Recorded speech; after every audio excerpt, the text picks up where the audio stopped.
اس لیے میرے بھائیوں یہ بات یاد رکھنے کی ہے کہ اللہ نے دنیا کو حالات کا گھر بنایا ہے. یہاں حالات آتے ہیں، ہر زمانے میں ہر آدمی پر حالات آتے ہیں، اچھے بھی آتے ہیں اور ناگوار بھی حالات آتے ہیں. یہ بھی اللہ کی طرف سے ہے.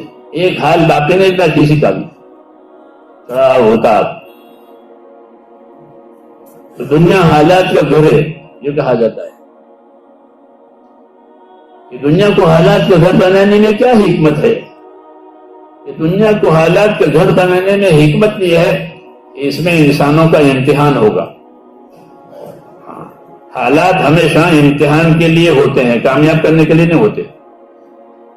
کہ مالدار ہو گیا تو کامیاب ہو گئے، کہ نا، مالداری امتحان کے لیے. کہ مالداری میں اللہ کا شکر کرتا ہے، حقوق ادا کرتا ہے، کیونکہ مال کو اللہ نے حقوق ادا کرنے کے لیے پیدا کیا ہے. مال کو حقوق کی ادائیگی کے لیے پیدا کیا ہے، عیش کرنے کے لیے نہیں پیدا کیا گیا. عیش کرو، نافرمانی کرو، بغاوت کرو، کہ وہ حقوق ادا کرنے کے لیے پیدا کیا ہے. تو مال دے کر کبھی آزمائیں گے، کبھی مال چھین کر کے آزمائیں گے. حالات ہے.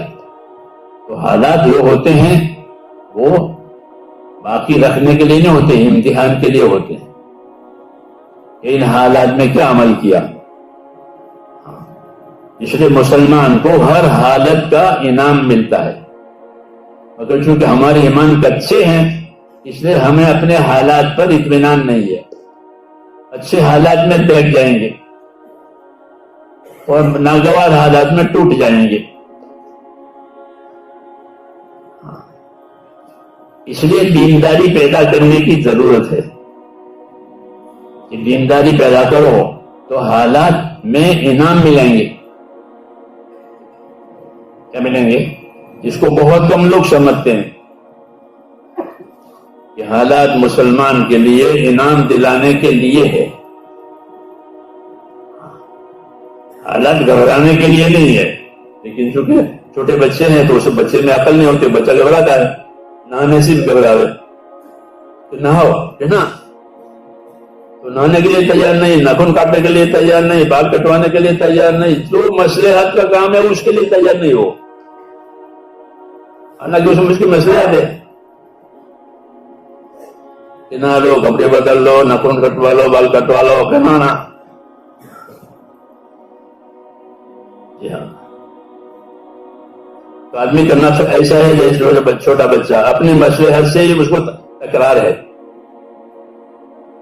اور اللہ کے ہاں مصلحت ہوتی ہے. تو میں نے کہا کہ جو حالات اللہ تعالیٰ کی طرف سے آتے ہیں وہ مسلمان کو انعام دلانے کے لیے آتے ہیں. لیکن بشرطے کہ مسلمان ہو. کچا ہوتا ہے تو پھر حالات کی وجہ سے اچھے حالات میں یہ بہک جاتا ہے، پھر اللہ کو، آخرت کو، اپنی زندگی کی ذمہ داریوں کو بھول جاتا ہے. کیونکہ حالات اچھے ہو گئے ہیں، کیا پرواہ ہے، کھانا ہے، پینا ہے، مال متا ہے، عزت ہے. تو اس میں وہ مقصد زندگی کو چھوڑ دیتا ہے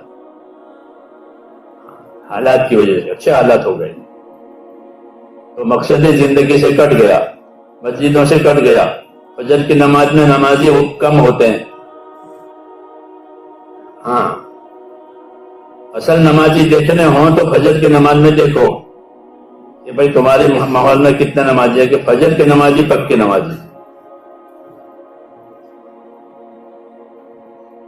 جی ہاں، یہ پکے نمازی ہے.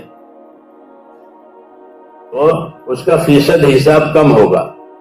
100 میں کتنے؟ کیا خوشحالی ہے، آرام ہے، کوئی فکر نہیں ہے. بیچارہ مزدور ہوتا ہے وہ تو جلدی اٹھ جاتا ہے، اس کو کام پر جانا ہے، وہ تو اٹھتا ہے جلدی. ان کو کچھ نہیں ہے. ہمارے دین کے میرے دوستوں تعلیم یہ ہے کہ حالات امتحان کے لیے ہوتے ہیں، حالات انعام کے لیے ہوتے ہیں. اچھے حالات آئے تو کیا کرنا چاہیے؟ تو نبیوں کی زندگی دیکھنی چاہیے. نبیوں کی زندگی یہ ہے کہ جب اچھے حالات آتے تھے تو وہ اپنا کام بڑھا دیتے تھے، اپنا کام بڑھا. ویسے تو وہ ساری زندگی کام کرتے ہی کرتے، لیکن حالات اچھے ہو گئے تو اپنا کام بڑھا دیا. حضور صلی اللہ علیہ وسلم کی سیرت میں ہے کہ جب حالات اچھے ہو گئے اور مکہ معظمہ میں بھی دین پہنچ گیا، اب کوئی خطرہ نہیں، ختم ہو گئی ساری دشمنی، تو آپ کی محنت بڑھ گئی عبادت میں. ہاں، عبادت میں آپ کی محنت بڑھ گئی. سورہ فتح نازل ہوئی، ہم نے آپ کو فتح دے دی اور چابیاں خانہ کعبہ کی آپ کے ہاتھ میں آ گئی. ہاں، تو آپ نے اپنی محنت کو بہت بڑھایا. صحابہ فرماتے تھے حضور کے بارے میں کہ لیست لہ راحہ، آپ کے لیے راحت تھی نہیں. ناگوار حالت میں تو حالت تھی بغیر راحت کی، جب راحت آئی تو آپ نے راحت لی نہیں. جب حالات ناگوار تھے، تنگیاں تھی، تو بھی انس بن مالک فرماتے تھے میں نے حضور صلی اللہ علیہ وسلم کو دیکھا ہے، وہ خادم تھے کہ پیٹ پر پتھر بندھا ہوا ہے اور اصحاب صفہ جو مسجد میں تھے طالب علم، ان کو آپ قرآن پڑھاتے تھے. وہ پیٹ پر پتھر باندھ کر ان کو قرآن پڑھا رہے ہیں، وہ پڑھنے والے.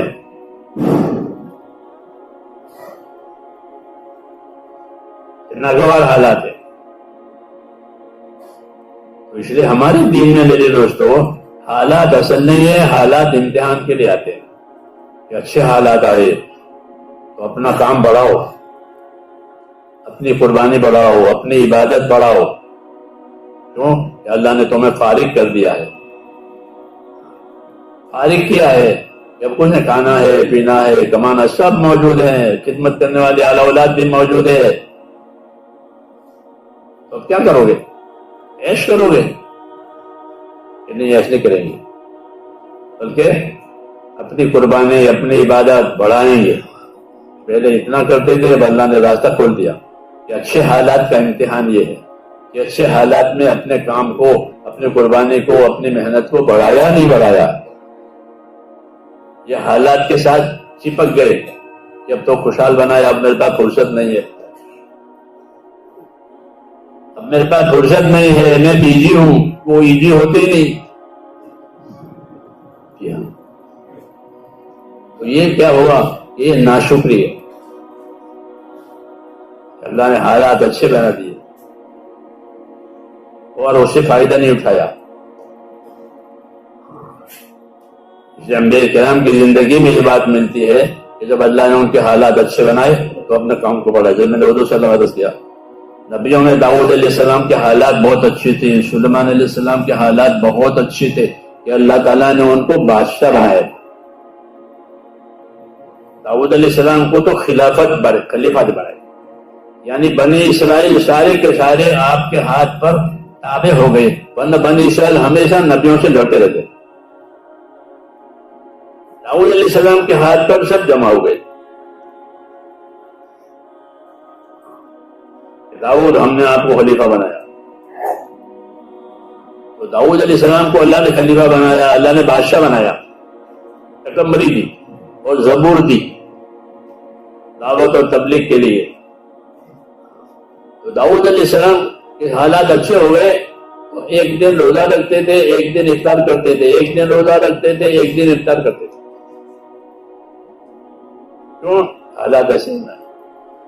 اور راتوں کی گھڑیاں اپنے خاندان میں تقسیم کر رکھی تھی کہ اتنے بجے سے اتنے بجے تک یہ عبادت کریں گے، اتنے بجے سے اتنے بجے یہ عبادت کریں. تو ان کے گھر میں یہ سلسلہ چلتا رہتا تھا خاندان میں، اور ان سے تقاضا بھی یہی تھا اللہ کا ان سے یہی تقاضا تھا. اعملوا آل داؤد شکرا وقلیل من عبادی الشکور. اے داؤد کے خاندان والوں، اپنی کارگزاری شکر کی بناؤ، اپنی کارگزاری شکر کی بناؤ، کیونکہ ہم نے تم کو بہت دیا ہے.